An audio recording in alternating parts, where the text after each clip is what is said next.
좋으신 아버지 하나님, 오늘도 주님의 은혜로 새날을 시작해 하시니 감사를 드립니다. 오늘 저희들에게 주어진 귀한 날들이 하나님 아버지의 귀한 선물임을 깨닫고 오늘 하루도 복되게 감사하고 기뻐하고 또 기도하며 하나님이 원하시는 삶을 살아가도록 은혜 베풀어 주옵소서. 이 시간도 주의 말씀을 통해 우리의 심령이 새심을 공급받으며 소성함을 받으며 그 말씀의 눈이 열려 주님 기뻐하시는 삶을 살아가는 귀한 은혜가 있기를 원하오며 예수님의 이름으로 기도하옵나이다. 아멘. 하나님 말씀은 에스겔 47장 말씀입니다. 그가 나를 데리고 성전문에 이르시니 성전의 안면이 동쪽을 향하였는데 그 민지방 밑에서 물이 나와 동쪽으로 흐르다가 성전 오른쪽 제단 남쪽으로 흘러내리더라. 그가 또 나를 데리고 북문으로 나가서 바깥길로 꺾여 동쪽을 향한 바깥문에 이르시기로 본즉 물이 그 오른쪽에서 스며 나오더라. 그 사람이 손에 줄을 잡고 동쪽으로 나아가며 천척을 측량한 후에 내게 그 물을 건너게 하시니 물이 발목에 오르더니 다시 천척을 측량하고 내게 물을 건너게 하시니 물이 무릎에 오르고 다시 천척을 측량하고 내게 물을 건너게 하시니 물이 허리에 오르고 다시 천척을 측량하시니 물이 내게가 건너지 못할 강이 된지라. 그 물이 가득하여 헤엄칠 만한 물이요 사람이 능히 건너가지 못할 강이더라. 그가 내게 이르시되 인자야 내가 이것을 보았느냐 하시고 나를 인도하여 강가로 돌아가게 하시기로 내가 돌아가니 강 좌우편에 나무가 심이 많더라. 그가 내게 이르시되 이 물이 동쪽으로 향하여 흘러 아라바로 내려가서 바다에 이르리니 이 흘러내리는 물로 그 바다의 물이 되살아나리라. 이 강물이 이르는 곳마다 번성하는 모든 생물이 살고 또 고기가 심이 많으리니 이 물이 흘러내려 들어가므로 바닷물이 되살아나겠고 이 강이 이르는 각처에 모든 것이 살 것이며 또 이 강가에 어부가 설 것이니 엔게디에서부터 에네글라임까지 금을 치는 곳이 될 것이라. 그 고기가 각종 종류를 따라 큰 바다의 고기같이 심이 많으려니와 그 진펄과 개펄은 되살아나지 못하고 소금 땅이 될 것이며 강 좌우가에는 각종 먹을 과실나무가 자라서 그 잎이 시들지 아니하며 열매가 끊이지 아니하고 달마다 새 열매를 맺으리니 그 물이 성소를 통하여 나옴이라. 그 열매는 먹을 만하고 그 잎사귀는 약재료가 되리라. 주 여호와께서 이같이 말씀하셨느니라. 너희는 이 경계선대로 이스라엘 12지파에게 이 땅을 나누어 기업이 되게 하되 요셉에게 두 몫이니라. 내가 옛적에 내 손을 들어 맹세하여 이 땅을 너희 조상들에게 주겠다고 하였나니 너희는 공평하게 나누어 기업을 삼으라. 이 땅이 너희의 기업이 되리라. 이 땅 경계선은 이러하니라. 북쪽은 대해에서 헤들론 길을 거쳐 스닷 어기까지니 곧 하맛과 브로다며 다메섹 경계선과 하맛 경계선 사이에 있는 시브라임과 하우란 경계선 곁에 있는 하셀 핫디곤이라. 그 경계선이 바닷가에서부터 다메섹 경계선에 있는 하살 에논까지요. 그 경계선이 또 북쪽 끝에 있는 하막 경계선에 이르렀나니 이는 그 북쪽이요. 동쪽은 하우란과 다메섹과 및 길르앗과 이스라엘 땅 사이에 있는 요단 강이니 북쪽 경계선에서부터 동쪽 바다까지 측량하라. 이는 그 동쪽이요. 남쪽은 다말에서부터 무리봇 가데스 물에 이르고 애굽 시내를 따라 대해에 이르나니 이는 그 남쪽이요 서쪽은 대해라. 남쪽 경계선에서부터 맞은편 쪽 하맛 어기까지 이르나니 이는 그 서쪽이니라. 그런즉 너희가 이스라엘 모든 지파대로 이 땅을 나누어 차지하라.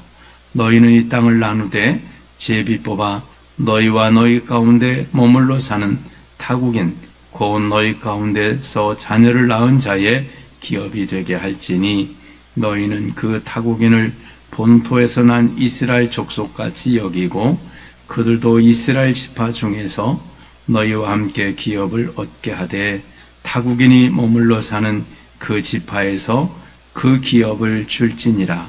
주 여호와의 말씀이니라. 아멘. 예, 오늘 에스겔 47장 말씀을 같이 읽었습니다.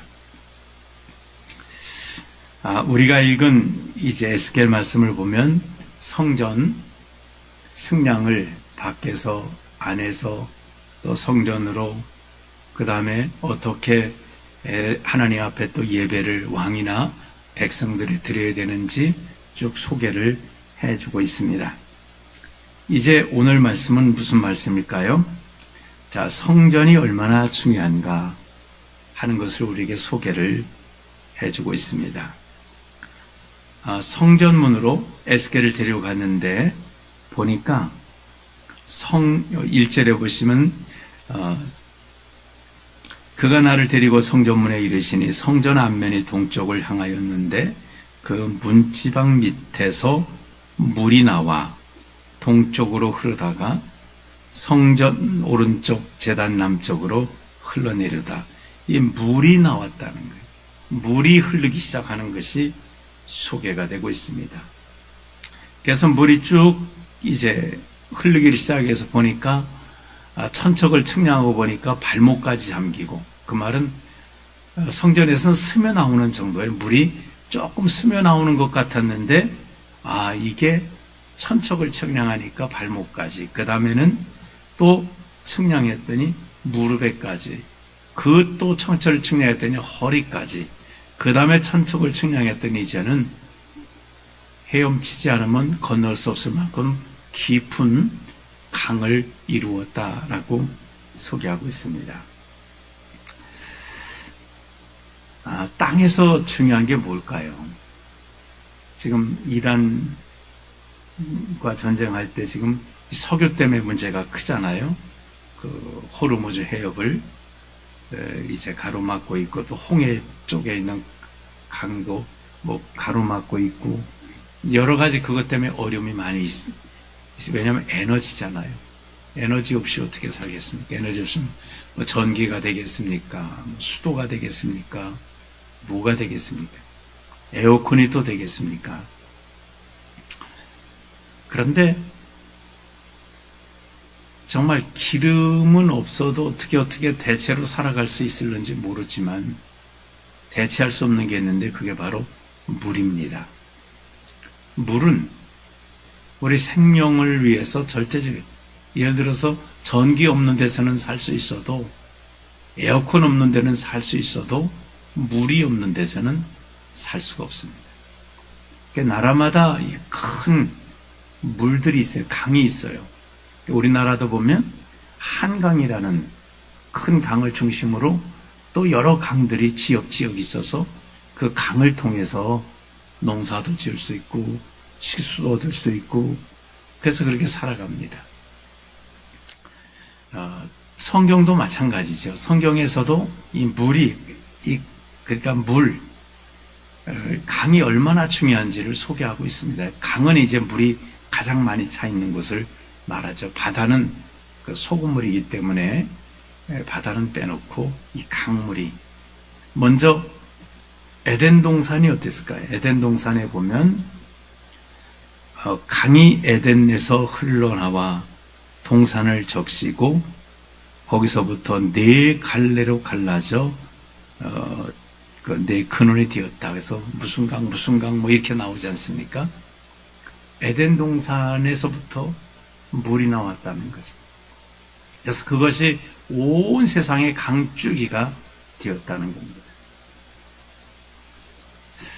그 다음에 천국의 모습도 어땠을까요? 요한계시록 그 22장에 보면 이제 그런 말씀이 천국에 소개돼요. 또 그가 수정같이 맑은 생명수의 강을 내게 보이니 하나님과 및 어린 양의 보좌로부터 나와서 길가에로 흐르더라. 강 좌우에 생명나무가 있어 12가지 열매를 맺되 달마다 그 열매를 맺고 그 나무 잎사귀들은 만국을 치료하기 위하였더라. 다시 저주가 없으며 하나님과 그 어린 양의 보좌가 그 가운데 있으리니 이렇게 말씀. 그러니까 천국의 모습도 강이 있더라는 거예요. 수정같이 맑은 강이 흐르는데 그게 어린 양의 보좌, 하나님의 보좌로부터 나와서 흐르는데 그 강가에는 나무들인데 12가지 달마다 열매를 맺힌다는 거예요. 오늘도 마찬가지고요. 그래서 에덴 동산도 이 강이 있었고, 근데 강이 있는데 에덴 동산은 성전과 같은 것입니다. 그러니까 세상의 물이, 세상을 살리는 물이 어디에서 나오느냐 하면 바로 하나님으로부터 나오는 거예요. 에덴 동산에 하나님이 계셨어. 거기서부터 나오고. 에덴 동산을 떠난 인간이 그때부터 가뭄이 시작되는, 가뭄이 있고, 그것 때문에 어려움이 있는, 그 다음에 질병이 있고, 질병도 사실은 이 물하고 아주 밀접한 관계가 있습니다. 좋은 물을 먹어야지 이 물을 잘못 먹게 돼. 아프리카에 있는 아이들이 아무 물이나 막 떠먹어서 걔들이 질병에 노출되어 있습니다. 그렇습니다. 천국도 마찬가지고 에덴 동산도 마찬가지고 오늘 말씀도 마찬가지. 그러니까 오늘 이 성전의 모습은 천국을 보여주고 있는 것이고 에덴 동산을 보여주고 있는 것입니다. 그렇습니다. 바로 성전으로부터 이 물이 나와서 온 세상에 흐르게 된다는 것입니다. 이 물이라고 하는 것이 정말 생명을 주는 것이죠. 하나님의 놀라운 역사들도 이 물을 통해서 이루어지죠. 나만 장군 요단강에 가서 7번 씻을 때 그냥 나병에 나와버렸습니다. 이 물이 하나님의 은혜요, 축복이요. 아까 요한계시록에도 치료한다고 다시는 저주가 없다는 거예요. 이 물이 흐를 때 저주가 없어진다는 것입니다. 그 다음에 실로암, 앞을 보지 못하던 그 사람, 야 실로암에 가서 씻으라. 실로암하게 씻었더니 나았다는 겁니다. 38년 된 병자 베스다 연못가에 들어갔더니 나았다는 것입니다. 그러니까 예수님을 만날 때 난다는 거예요. 예수님은 치료하는 그런 베스다 연못가가 되시고 또 요단강이 되시고 실로암이 되신다고 하는 것입니다. 그래서 이 생명의 물, 생명을 주는 물. 그래서 이 물 속에서 모든 게 살아나잖아요. 오늘 보니까 나무가 살아나고 또 물고기들이 거기 살게 되고 그 다음 특히 8절에 보시면은 그가 내게 이르시되 이 물이 동쪽으로 향하여 흘러 아라바로 내려가서 바다에 이르리니 이 흘러내리는 물로 그 바다의 물이 되살아나리라. 이거는 사해를 말합니다. 죽은 바다, 지금 죽어 있는 바다도 이 물이 들어가면 그게 살아난다는 거예요. 이 말씀은 뭘 말씀할까요? 죽은 바다는 세상을 상징하기도 합니다. 우리가 지난번에 볼 때 에스골 골짜기에 마른 뼈들이 바싹 말랐는데 살겠느냐 할 때 하나님이 아십니다 할 때 살아나리라. 군대가 되듯이 이스라엘 지금 이 말씀 하나님이 지금 그 바벨론에서 포로 생활하고 절망 가운데 있는 이들에게 하나님이 소망을 주시는 거예요. 야, 성전 다시 세우시고 성전에서 너희가 이렇게 예배, 성전 건축하고 예배를 드리고 거기서부터 생명수가 흘러나오게 될 거야. 물론 이것은 육적인 어떤 실제 물이 나온다는 의미보다는 하나님의 은혜의 물입니다. 그들이 정말 이렇게 하나님 앞에 회복돼서 하나님을 잘 섬기면 그 성전으로부터 축복이 흘러나와서 온 세상을 살리는 역사들이 나타나게 된다고 하는 것입니다. 그렇게 해서 사해같이 죽었던 바다가 살아나리라. 너희가 사해처럼 죽어있던 너희가 살아나고, 너희가 지금 이렇게 문제가 되기 때문에 지금 온 세상에다 저주를 받고 있다는 거예요. 그래서 이스라엘이, 그 하나님의 백성이 살아야 세상이 사는 거예요. 너희는 빛과 솜이라고 하잖아요. 하나님의 백성들이 빛을 비치지 못하면 세상은 캄캄한 거예요. 그래서 하나님의 백성들이 예수님이 우리의 소망이라면 예수님을 모신 믿음의 사람들이 세상의 소망이고, 그들의 세상을 살리는 이런 강과 같은, 물과 같은 역할을 하게 되는 것입니다. 자, 이렇게 하나님께서는 정말 믿음을 회복할 때 성전으로부터 생명수가 흘러나오겠다는 거예요. 우리 삶도 마찬가지예요. 어디서부터 내가 살지? 하나님과의 성전에서부터예요. 하나님과의 관계로부터, 하나님과의 믿음으로, 하나님 앞에 예배 삶을 통해서 우리의 삶이 살아난다는 겁니다. 하나님으로부터 나오는 거예요, 이 물을. 수가성녀인을 예수님 만났습니다. 우물가에서 만나셨죠. 야, 이 물을 먹는 자는 다시 목마르지만 내가 주는 물을 먹는 자는 영원히 그 속에서 목마르지 않고 솟아나는 생수가 되리라고 말씀하십니다. 예수께서 우리에게 생수가 되어주시고, 예수께서 우리를 통해 흘러가는 강물이 되어주시는 겁니다. 그러니까 예수 모신 자는 그가 생명의 물을 마신 자요, 그 예수를 모신 자는, 이 수가성 여인이 사마리아 사람들에게 가서 그들을 다 예수께 인도해서 그들이 정말 생명수를 마실 수 있듯이 예수 모신 사람이 바로 이 제단이고, 거기서부터 생명수가 흘러나오게 되는 것입니다.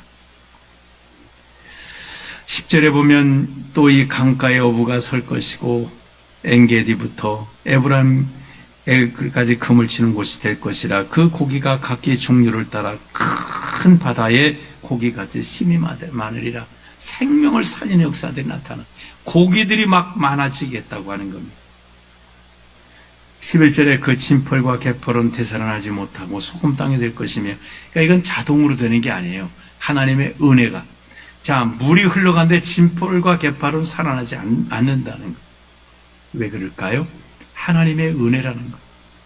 그냥 자동으로가 아니라 하나님의 은혜로 되기 때문에. 12절에 강 좌우가에는 각종 먹을 과실나무가 자라서 그 잎이 시들지 아니하며 열매가 끊이지 아니하고 달마다 새 열매를 맺으리니 그 물이 성소를 통하여 나옴이라. 그 열매는 먹을 만하고 그 잎사귀는 약 재료가 되리라. 그러니까 성소를 통해 나오는 이 물이 다 살리는 거예요. 과실나무를 살리고 시들지 않게 하고, 열매가 끊어지지 않고, 잎사귀는 약 재료가 된다. 그러니까 치료한다는, 이 물이 치료하는 물이 된다는 것입니다. 그 열매는 먹을 만하고, 그 열매는 우리 삶에 정말 양식이 되어주고, 이 하나님이 이 땅을 약속하시는 거예요. 너희가 믿음을 회복하면, 예배를 회복하면, 가서 다시 성전 짓고서 믿음 생활 잘하면 너희는 소생한다는 거예요. 이런 물들이 너희 땅에 흐르게 될 것이라는 거예요. 이 말씀을 하신 다음에 13절부터 뭘 말씀하시죠? 이렇게 축복된 땅을 너희가 분배하라는 거예요. 그래서 하나님께서 이스라엘이 지금 많이 죽고 망하고, 그래서 이 땅을 다시금 이제 분배를 여기 보면 하는데, 그 땅을 하나님이 이제 경계를 말씀하세요. 내가 주는 땅은 여기다라고 쭉 경계를 말씀하세요. 우리는 하나님 주신 축복의 경계를 알아야 합니다. 어디까지가 경계인지를 알아야 합니다. 그래서 쭉 경계를 말씀을 하신 다음에 이제 나누라고 말씀하세요. 21절에 그런즉 너희가 이스라엘 모든 지파대로 이 땅을 나누어 차지하라. 이 땅을 나눠서 차지해야 됩니다. 자, 이 땅은 하나님의 생명수가 흐르는 복된 땅입니다. 22절에 너희는 이 땅을 나누되 제비 뽑아. 자, 나누는 방법은 힘센 자가 더 많이 갖고 눈치 빠른 자가 일찍 가서 말뚝 박아서 내 거 이렇게 하는 게 아닙니다. 제비를 뽑아서 욕심 없이 이건 균등하게 분배하는 겁니다. 많은 지파에는 많이 주고 적은 지파에는 적게 주고 그게 공평이에요. 그래서 공평하게 너희와 너희 가운데 머물러 사는 타국인 곧 너희 가운데서 자녀를 낳은 자의 기업이 되게 하니. 자, 또 땅을 나눠서 누구에게 주시냐면 이 타국인들에게 주신다는 거예요. 그래서 자, 너희와 너희 가운데 머물, 너희도 제비 뽑아갖고 너희 가운데 머물 타국인들에게도. 이게 이 바벨론 포로 이후에는 이게 달라진 것입니다. 자, 타국인에게 주는데 어떤 타국이냐면 너희 가운데서 자녀를 낳은 자의 기업이 되게. 자녀를 낳은 자는 누구가? 타국인인데 자녀를 낳아요. 그 말은 무슨 말이겠어요? 거기 정착해서 산다 그 말입니다. 그러니까 미국에서도 누구에게 그 권리를 주나요? 자녀 낳고 뭐 이래야지 살 것 같아야 영주권을 주고 살 것 같아야 시민권을 주는 거예요. 잠깐 놀러 왔던 사람에게 야, 너 영주권 가져, 시민권 가져, 그러지 않습니다. 여기 머물러 살 자들에게 여기다가 정말 발을 붙이고 살자. 그게 여기 자녀를 낳은 자예요. 거기서 애 낳은 사람은 그래도 거기 살겠다는 거죠. 그들에게는 이 땅을 나누어 기업이 되게 하라는 거예요. 이게 이제 사실 사마리아, 그 위쪽에 있는 사마리아는 어떻게 됐을까요? 아수르가 사마리아를 멸망을 시키고 나서 싹 포로라 붙들어 간 다음에 거기다가 이방 족속들을 갖다 거기서 살게 했습니다. 그러니까 그들이 차지했고 도망갔다가 다시 사마리아 온 사람, 그러니까 그들이 어떻게 되냐면 결국은 혼혈족이 되고 말았습니다. 그래서 이스라엘 백성들은 끝끝내 뭐라 그러죠? 사마리아는 상종을 하지 않았어요. 저건 우리 민족이 아니야. 저건 우리 혈통이 아니야. 하나님의 백성이 아니야. 그래서 상종을 안 해서 예수님 당시에도 어떻게 했을까요? 사마리아를 통행해서 지나가질 않아요. 다른 데로 돌아서 가요. 그런데 예수님께서는 사마리아 여인을 만나서 복음을 전하고 또 그 수가성에 있던 그 동네 사람들에게도 복음을 전했어요. 그게 깜짝 놀란 거예요. 유대인이 나한테 말을 걸어요? 유대인이 나한테 물을 달라고 해요? 왜냐하면 유대인들은 상종을 하는데 하나님은 이미 여기부터 이 에스겔서부터 그들이 거기 머물러 살면, 자녀 낳고 살면 그들에게 땅을 주라는 거예요. 기업을 주라는 거예요. 그리고 예수님의 십자가는 유대인과 헬라인, 이방인을 완전히 하나로 묶어서 이제는 유대인을 따지지 않습니다. 유대인, 그 혈통적 유대인을 따지지 않습니다.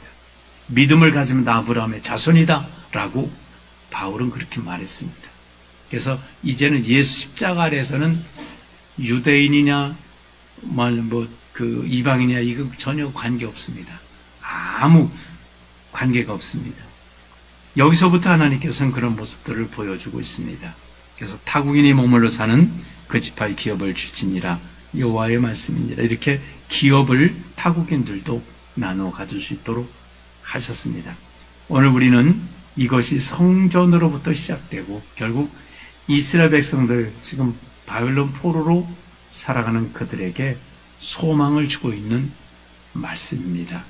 너희들 지금 고생하지만 장차 포로에서 돌아가게 돼. 70년 지나면 포로 생활 끝나고 너희들 돌아가면 성전 건축하고 너희들 70년 동안 완전히 변화돼서 돌아가면 그 땅은 생명수가 흘러서 만국을 소송하는 이런 복된 땅이 될 거야. 이 기업을 너희가 차지할 거야 라고 말씀하고 있습니다. 우리는 하나님의 말씀이 소망이 되고 믿음이 되기를 원합니다. 특별히 이 만국을 소생하는, 치료하는, 살리는 역사가 어디서부터 나옵니까? 성전으로부터 나옵니다. 다시 말하면 오늘날 성전은 어딜까요? 예수로부터 나옵니다. 예수님 모신 그 사람으로부터 이 생수가 흘러나가게 되는 것입니다. 오늘 우리 생명의 근원이 생수의 근원이신 예수님이 내 안에 계심을 믿고 이분이 나에게 흘러나고 나를 통해 다른 사람들에게도 흘러가는, 그래서 만국을 소송케 하는 이런 복된 역사가 있기를 주님의 이름으로 축원합니다. 기도하겠습니다. 하나님 아버지 감사합니다. 만국을 소송하게 하는 이 강물이 성전으로부터 시작됐습니다. 어린 양의 보좌로부터, 하나님의 보좌로부터 시작됐고 바로 성전이신 예수님으로부터 시작됐고, 그 예수님 모신 분들이 가는 곳마다 정말 이런 살리는 역사가 나타납니다. 우리나라도 우상 섬기고 귀신 섬기던 이 땅, 흑암의 땅에 정말 선교사들이 예수님 모시고 들어왔더니 그들로부터 흘러서 이 땅이 이렇게 세계가 부러워하는 복된 나라, 하나님의 축복받은 나라가 되었습니다. 하나님 아버지, 오직 예수 그리스도께서 생명의 근원이심을 믿고 생수의 강의 근원이심을 믿고 그 주님으로부터 우리의 삶 속에 늘 그 강이 흘러나서 우리를 소송시키고 치료하고 역사하는 은혜가 있게 하여 주시옵고, 우리로부터 흘러가 다른 사람들에게도 이런 놀라운 생명 역사를 이루는 정말 사마리아 여인 같은, 정말 바울 사도 같은, 사도들 같은, 초대교회 성도들 같은 이런 복된 삶 되어지도록 은혜 베풀어 주옵소서. 오늘도 주의 자녀들마다 그 속에서 다시금 예수로 말미암아 생수의 강에 흘러 소송하는 역사, 치료하는 역사, 번성케 하는 하나님의 역사가 이루어지기를 소원하오며 예수님의 이름으로 기도하옵나이다. 아멘.